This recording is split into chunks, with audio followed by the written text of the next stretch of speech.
So earlier in today's show, we had spoken about Montreal Canadiens center Jake Evans, and we went over the rejected trade which saw him supposedly get asked about and offered for by the Washington Capitals, only for the Habs to say no. Well, in that commentary, we also spoke about the fact that Jake Evans was having some really good success with individual players on his line.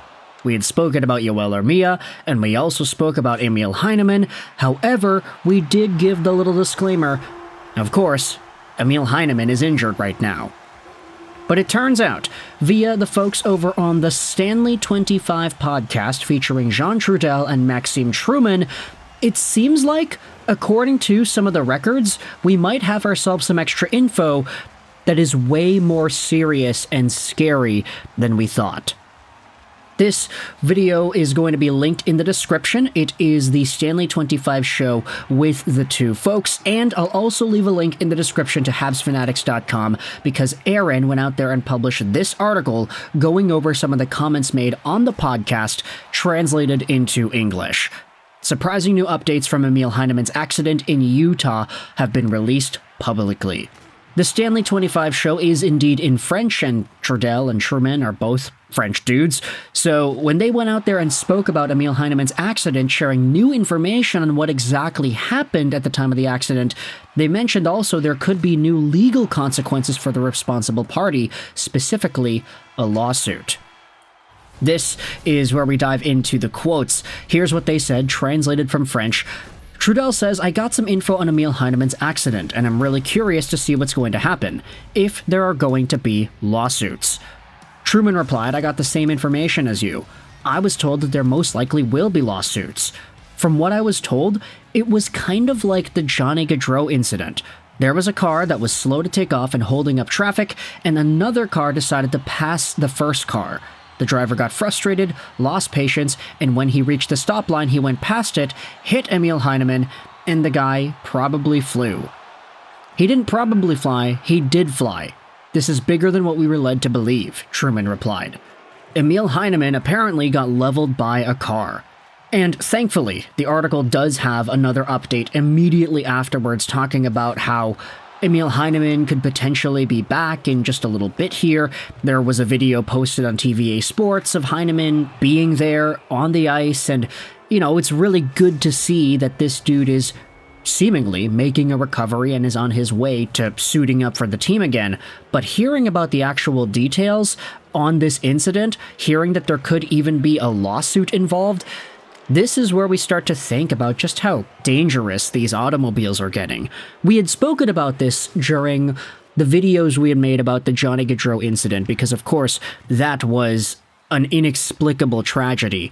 But I feel like ever since COVID-19, ever since the coronavirus took over the world and people stopped going outside, we had the lockdown, it lasted for about a year, and then people started to make their way around town afterwards.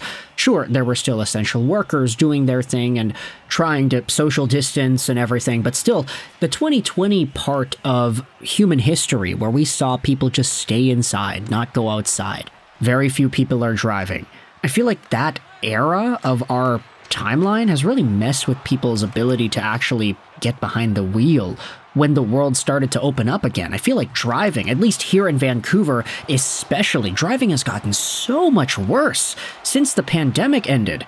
Like, I don't know what it's like in Utah, I don't know what it's like in Montreal, but I can speak for my personal experience here. People seem to be a lot worse at driving today compared to 5 years ago. Lots more people beating red lights, lots more people being a lot less cautious compared to before. There's just an overall level of irreverence nowadays when people take their time behind the wheel, and you're getting accidents like these with two different NHL players within the span of a few months, where somebody is impatient with the guy in front of them and wants to pass them. They speed up. Sometimes they pass on the right side of the road. Like, imagine overtaking somebody on the right side, speeding up and being careless with it.